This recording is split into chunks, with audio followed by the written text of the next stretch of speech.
Have you ever noticed that once you start complaining, everything feels annoying?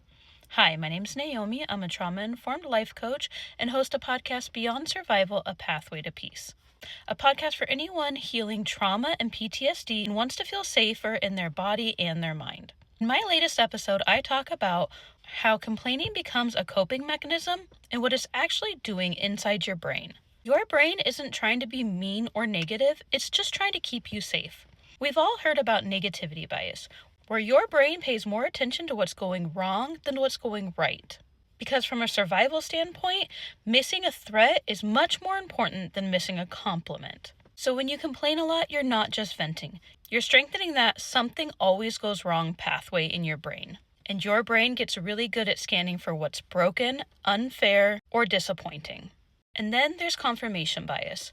Once your brain starts believing nothing ever works out or people always let me down, it quietly starts collecting evidence to prove those thoughts right.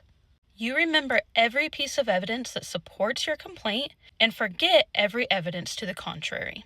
So if you're already living with trauma or completely overwhelmed, complaining pulls you into a loop where your brain is constantly telling you, "See, I told you everything always goes wrong."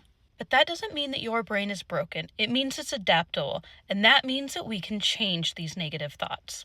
In my latest episode of Beyond Survival, A Pathway to Peace, Complaining as a Coping Mechanism, What Your Nervous System is Really Saying, I walk you through how this really works in your brain and your body and give you a 4-step process on how to start recognizing your complaints and seeing what they're really trying to tell you.